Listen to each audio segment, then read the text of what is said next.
Vous avez certainement lu 2 Thessaloniciens au chapitre 2, verset 7, où il nous est dit « Il ne peut cependant pas agir ouvertement avant que celui qui lui fait échec n'ait disparu. » Et nous allons voir dans cette publication qu'est-ce qui fait échec au diable pour l'empêcher de faire apparaître l'Antéchrist.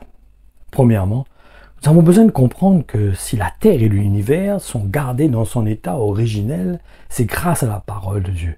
En effet, n'oublions pas que c'est la parole qui est créatrice. C'est elle qui soutient toute chose, c'est elle qui emmène tout à l'existence. Et n'oublions pas non plus qu'au temps marqué par Dieu, tout ce qui est sur la terre sera détruit par le feu. Il n'y aura plus rien sur la terre. Tout va disparaître sur la terre. La terre sera toujours là, mais tout ce qui est en surface de la terre va disparaître. Et cela sera possible parce que la parole de Dieu ne sera plus là sur la terre. Donc, il n'y aura plus cette puissance qui tient toute chose et tout sera détruit. Il y aura une apocalypse. Hébreux 1.3 nous dit « Ce fils reflète sa gloire d'une manière éclatante et constitue l'empreinte exacte de son être, l'expression parfaite de sa nature. Par sa parole, revêtu de l'autorité suprême, il continue à soutenir l'univers et à maintenir toutes les créatures en existence. Il a lui-même accompli l'œuvre de réconciliation entre Dieu et l'homme en nous purifiant de nos péchés. Ensuite, il a pris sa place à la droite du Dieu suprême dans les lieux célestes où il règne maintenant avec lui. Il y a un point primordial que nous avons besoin de saisir et qui concerne ce qui retient donc le diable. Et nous allons voir que c'est la parole personnifiée au travers de Jésus-Christ venu en chair qui l'empêche d'agir librement. Nous savons que Jésus est assis à la droite de Dieu, non? Et il est important aussi de saisir la place de son Église, car c'est elle qui fait obstacle au diable pour agir librement. En effet, Jésus-Christ a donné à son Église tout pouvoir et aussi la responsabilité de transmettre sa parole. Ne perdons jamais de vue que ce qui fait obstacle au diable, c'est donc l'Église de Jésus-Christ, celle, bien sûr, qui est régie par la tête. En effet, pour que l'Église lui fasse obstacle, il faut que celle-ci, bien sûr, communique l'Évangile tel que le faisaient les premiers apôtres. Autrement, elle va jouer un film. L'Église, c'est son corps, la représentation de Jésus sur la terre. Et lui seul en est la tête, origine et principe. Il est le premier-né ressuscité des morts. C'est en lui que commence une autre humanité. Partout, en toute chose, il est au premier rang. Cela est dans Colossiens 1.18. Est-ce que vous connaissez ce dicton qui dit qu'un homme averti en vaut deux? Et vous serez d'accord que si nous n'avons pas la connaissance des réalités spirituelles, nous allons tomber facilement dans les pièges qui sont dressés devant nous par le diable. C'est pour ça qu'il vaut mieux être averti. Il vaut mieux savoir les ruses du diable, les connaître, les discerner. Et au travers des autres versets que nous allons lire, nous allons mieux comprendre la place de la parole de Dieu et connaître ainsi ce qui retient le diable pour accomplir son plan. Et cela commence en comprenant l'œuvre que Dieu a accomplie au travers de son Fils unique, Jésus-Christ, venu dans une chair semblable à la nôtre. Cela est important de saisir cela aussi. Colossiens 1, au verset 15 à 17, nous dit « Ce Fils, il est l'image du Dieu que nul ne voit, donc le premier-né de toute création. Il a la primauté sur toute créature. En lui, tout fut créé dans les cieux et sur la terre. L'univers tout entier, l'esprit et la matière, trône, seigneurie, autorité puissante. Oui, par lui et pour lui, tout a été créé. Il était déjà là, bien avant toute chose. Par lui, tout l'univers est maintenu en vie. Justement, si c'est la parole qui est puissante, je vous encourage à faire violence et à écouter encore les versets que je vais lire, afin que vous puissiez bien comprendre la place qu'a la parole qui a été manifestée au travers de Jésus, qui est le Christ, en conséquence, le Fils unique de Dieu venu en chair. Voyons cela dans 2 Pierre, chapitre 3, versets 5 à 7. Mais il y a un fait que ces gens oublient délibérément, c'est que Dieu, par sa parole, a créé autrefois le ciel et la terre. Il a séparé la terre des eaux, il l'a rassemblée au milieu des eaux. De la même manière, Dieu a détruit le monde d'alors par les eaux du déluge. Quant à la terre et aux cieux actuels, ils sont réservés par cette même parole pour être livrés au feu.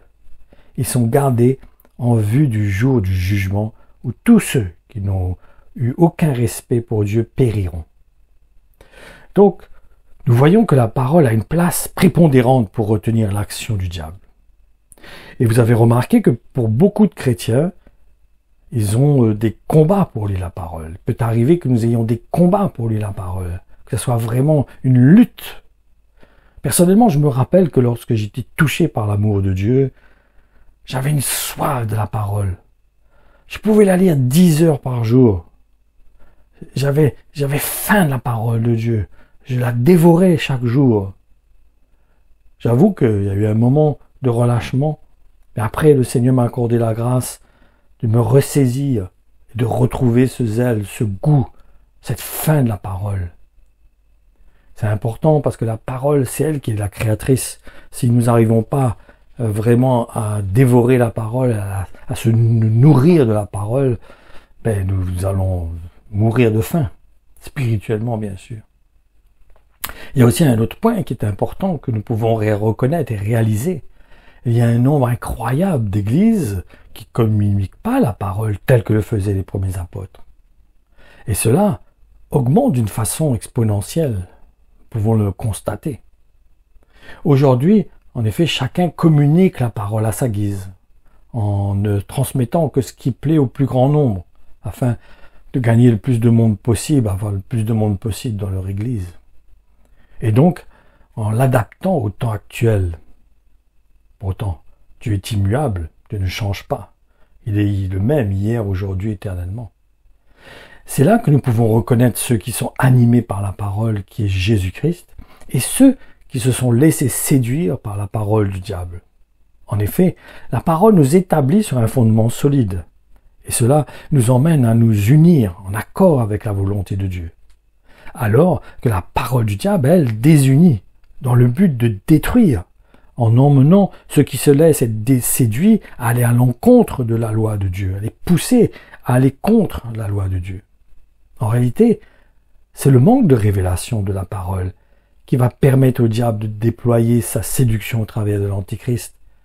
En effet, si nous ne connaissons pas, si nous n'avons pas de lumière, de connaissance, n'importe qui peut me raconter ce qu'il a envie, j'aurai pas de preuves, j'aurai pas la connaissance nécessaire pour savoir si ce qu'il dit est juste ou faux. Et donc, si la parole de Dieu n'est pas dans mon cœur, si cette révélation n'est pas dans mon cœur, si j'ai pas une connaissance de la parole de Dieu, je ne pourrai pas savoir quand l'Antéchrist, certains ne pourront pas discerner les œuvres de l'Antéchrist, parce qu'ils n'auront pas la connaissance pour discerner que c'est les œuvres du diable. Allons lire dans Osée 4.6. Mon peuple meurt, parce qu'il ne me connaît pas. Vous n'avez pas voulu me connaître. C'est pourquoi je ne veux plus de vous. Vous ne serez plus mes prêtres. Vous avez oublié l'enseignement de votre Dieu. C'est aussi dans ce sens que Jésus-Christ a communiqué l'enseignement sur la maison qui a été construite sur une fondation solide et l'autre maison qui est bâtie sur le sable. Et il faut comprendre que si la deuxième maison n'a pas résisté aux intempéries, c'est parce qu'elle n'a pas respecté les règles de l'art. C'est cela qui l'a rendue vulnérable. Allons lire aussi dans Matthieu, chapitre 7, versets 24-25. C'est pourquoi celui qui entend ce que je viens de vous dire et qui agit en conséquence ressemble à un homme sensé qui a bâti sa maison sur un soubassement rocheux. Qu'il pleuve à verse, que les fleuves débordent, que la tempête souffle avec violence et que tous ces éléments se déchaînent contre cette maison, elle reste debout, inébranlable, car ses fondations reposent sur le roc. Et nous allons mieux comprendre cela au travers des versets encore que nous allons lire dans Matthieu 24, versets 10 à 15. Beaucoup de gens abandonneront la foi, ils se trahiront les uns les autres, ils se détesteront. Beaucoup de faux prophètes viendront, ils tomberont beaucoup de monde. Le mal deviendra de plus en plus fort. À cause de cela, beaucoup de gens auront moins d'amour. Mais celui qui résistera jusqu'à la fin, Dieu le sauvera. On annoncera au monde entier cette bonne nouvelle du royaume, pour que tous ceux qui ne connaissent pas Dieu l'entendent. Alors, ce sera la fin. Vous verrez celui qu'on appelle le destructeur horrible, l'Antichrist. Il sera placé dans le Dieu saint. Le prophète Daniel a parlé de lui. Celui qui lit cela doit bien comprendre. Il y a aussi un proverbe qui dit « Un homme averti en vaut deux ». Et c'est une vérité, non? En effet, nous voyons que le diable est à l'œuvre pour emmener le monde et même l'Église à falsifier la parole de Dieu, jusqu'à l'aménager pour être au goût de tous, en la modifiant selon la vie de chacun, le goût de chacun, dans le but donc qu'elle soit en accord avec notre temps. J'entends beaucoup dire ça, mais les temps changent, Dieu aussi s'adapte au temps, alors que Dieu est immuable, Dieu ne change pas. Heureusement. Comme certains chefs religieux qui disent que Dieu aime les homosexuels, et qu'ils peuvent rester dans leurs conditions lorsqu'ils se convertissent. Et cela parce que Dieu est amour pour eux, donc ils n'ont pas besoin de se séparer de la personne avec qui ils se sont unis lorsqu'ils vivaient dans le péché. C'est une tromperie, une erreur, une hérésie. C'est de mal connaître l'évangile de Jésus-Christ. C'est de ne pas avoir de discernement, de compréhension de son œuvre. Lorsque nous donnons notre vie à Jésus, obligatoirement, systématiquement, lorsque nous sommes unis au Dieu saint, le Seigneur nous demande de nous détacher du péché.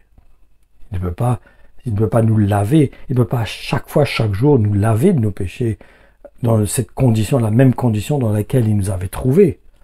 Autrement, nous péchons contre le Saint-Esprit.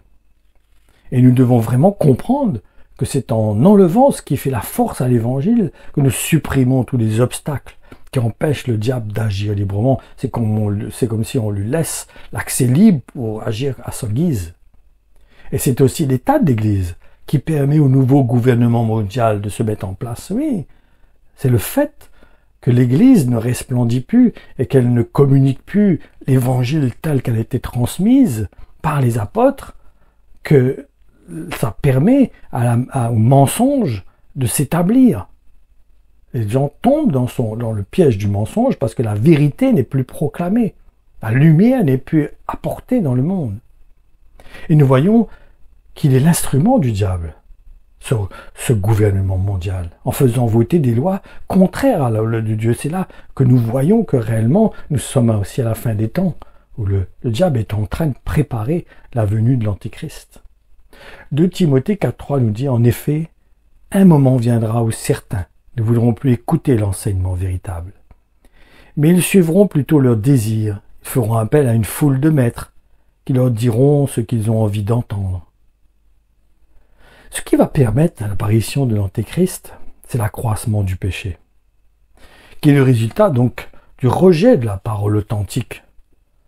Parce que beaucoup maintenant emmènent un évangile où on n'a que l'amour de Dieu, mais on ne parle pas de sainteté, on ne parle pas de croix, on ne parle pas de porter sa croix, de mourir en soi-même. Ce sont des messages que nous entendons presque plus dans les églises. En effet, il est évident que si je n'ai pas la connaissance de la volonté de Dieu, dans ce cas, je ne connaîtrai pas mes limites. Je ne saurais pas où m'arrêter, je ne saurais pas s'il faut s'arrêter devant un feu rouge, s'il faut s'arrêter, s'il faut commettre si ce que je fais est un péché ou non. Je n'aurai pas la compréhension et la lumière, la connaissance qui va me permettre de savoir qu'est-ce que je peux faire et ce que je ne peux pas faire. Et par contre, dans ce cas-là, je ne serai pas tenu responsable puisque je n'ai pas la connaissance. Mais par contre, aussi, dans le cas où quelqu'un là m'a averti pour me dire « ça c'est pas bon, Dieu ne veut pas ça, Dieu n'est pas d'accord avec ça, c'est pour ça qu'il a envoyé son Fils Jésus-Christ, afin que nous puissions recevoir le Saint-Esprit et au travers du Saint-Esprit, avec l'aide du Saint-Esprit, nous puissions accomplir la volonté de Dieu. » Donc à partir du moment que j'ai une connaissance que quelqu'un m'a témoigné de Jésus-Christ, m'a témoigné de l'Évangile, à partir de ce moment-là, je deviens responsable de mes actes, parce que j'ai eu la connaissance. C'est pour cela que Jésus-Christ demande à ses disciples de transmettre son Évangile, afin que personne ne puisse dire qu'il n'était pas au courant. Lisons dans Jacques 3.1, « Mes frères, ne soyez pas nombreux à assumer le ministère de l'enseignement dans l'Église. Pensez-y, nous qui enseignons les autres, nous serons jugés d'autant plus sévèrement. Beaucoup ne réalisent pas l'importance de cela.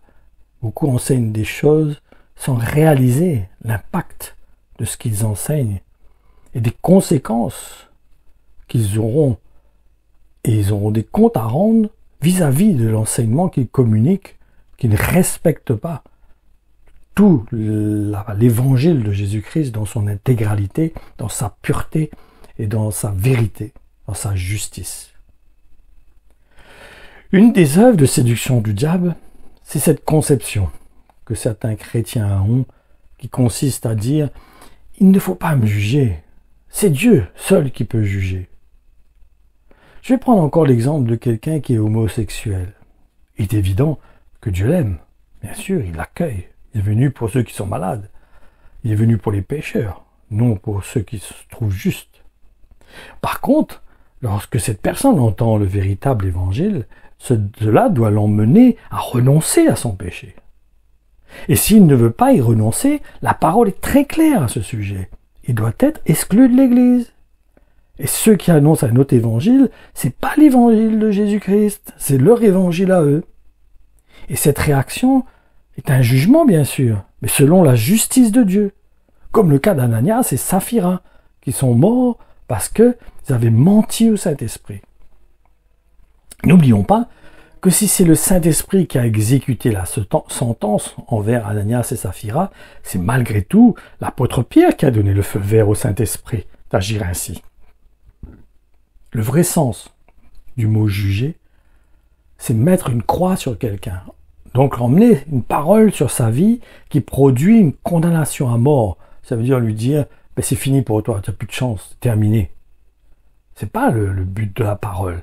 La parole, le but c'est de convaincre de péché et d'emmener les gens à la repentance pour changer de vie. Par contre, cela ne signifie pas qu'un chrétien ne doit pas reprendre son frère. Bien au contraire. Cette conception du jugement est un levain qui emmène le peuple de Dieu à fermer son cœur au témoignage du Saint-Esprit en réalité. En effet, le danger de cette manière de penser, c'est que plus personne donc ne peut exhorter ceux qui ont cette conception. Cela les amène à sélectionner par eux-mêmes ce qui est bon pour eux, pour ne prendre que ce qui leur convient. Je me répète, cette attitude fait qu'ils déterminent d'eux-mêmes qui a le droit de leur parler de la part du Seigneur. Et cette séduction les amène à être dans cet état d'esprit de dire « il ne faut pas me juger, moi. Hein. Moi, je suis libre. Hein. Dieu ne met pas de pression sur ma vie. Je fais ce que je veux.